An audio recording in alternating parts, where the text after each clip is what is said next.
Welcome to Gab and Jam, episode 327. What's our topic today? Our topic today is using humor in your art. Okay, so as you might know, we love just a little bit of humor, but in our artistic, in the things that we consume. However, what happens when you incorporate it into your art?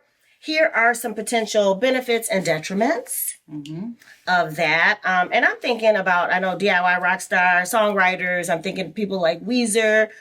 I'm thinking about early Eminem. I used to love some of the humor.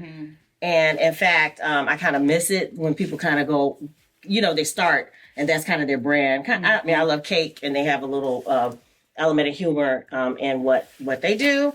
All right, so the first pro is it's a great way to express yourself. So my philosophy is have a little fun as you are, whatever you think is funny and fun. Incorporating that, it just seems natural if that is who you are. Yeah.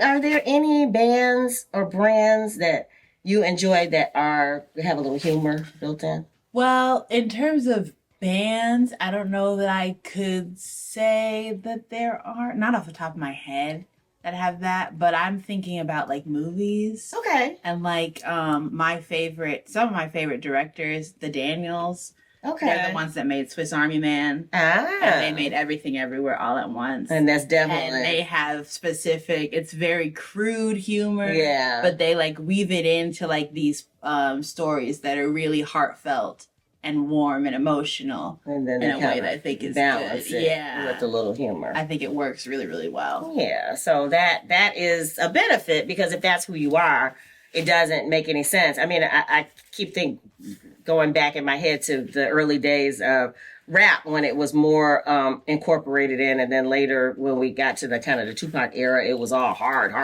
And again, we kind of enjoy a little bit of that.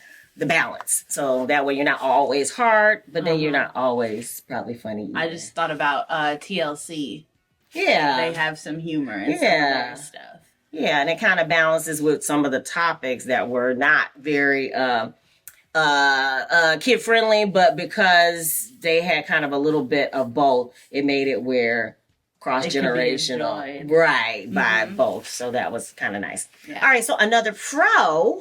Again, if your fans already expect that from you, then weaving that into your branding is also another. I'm thinking about now that Chapel Roan. Yeah. That I was thinking about the new artist Chapel Roan that Xandaleek kind of turned me on to, and a lot of I know her visuals and even some of her lyrics have that humorous element, and she's definitely talking about some very serious topics. But the way she expresses it. Yeah. And I like that. I mean, to me, it seems natural. It doesn't seem corny or anything like that. So that, again, is a benefit. If your branding supports that and it's a natural expression of who you are, that's great, right?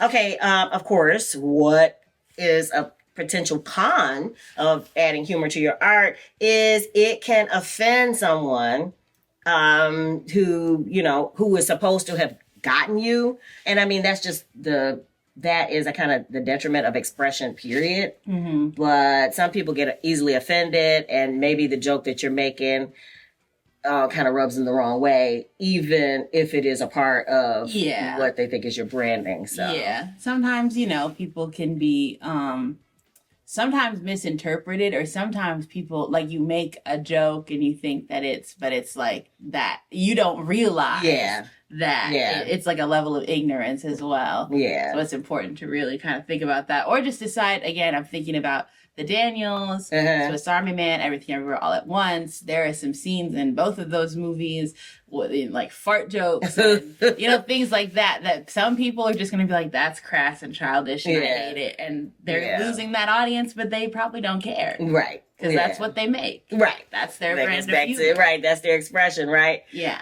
It can also be a terrible thing if that one off-color joke or miss or maybe expression goes viral. Like that's the only thing you're known for. Right. Like we don't know you for anything else except that you did this really terrible potentially maybe, anti whatever joke. And then that would be the thing that catapults you into fame. Then that probably is not a great thing. It could also be like not even necessarily a negative thing. I know a lot of TikTokers that do like a variety of videos. They might make like, political or activism content, but then they also make their own personal content, and maybe their story times and like the things that are more humorous get all the views. Right. And then the content that they actually work really hard for and do research on gets nothing. Right. And I've seen a lot of people kind of get put into that niche of like, oh, you're the funny girl. Or you're the person that just makes the jokes or that says this one thing in all your videos. But it's like, no, I actually make 20 videos a day. Lord. 18 of them are something else. Right. Wow. So, yeah. So, all right. What do you guys think? Do you use humor in your art, or do you enjoy humor in other people's art? We'd love to hear about it. Maybe some examples of the humorous things that you enjoy. Put it in the comments below. And what else? As you know, Obtanium Flow is flowing on all your favorite streaming channels, your streaming platforms. Make sure you are subscribed to the YouTube channel. I'm sure you are because you're here. Because the next video for Obtanium Flow Daylight is coming out any day now, and you don't want to miss it. And if you want to check out Xandalee's work, I keep forgetting that you guys may not know. This is Xandalee, and she has a blog, and what else? I have a YouTube channel. And a YouTube channel. So if you want to check her out, I will put the links below so that you can go and support her, fellow creator, fellow DIY rockstar. All right, if you dig the vibe and you want to be a part of the tribe, be sure to subscribe. We're wishing you love, peace, and chicken.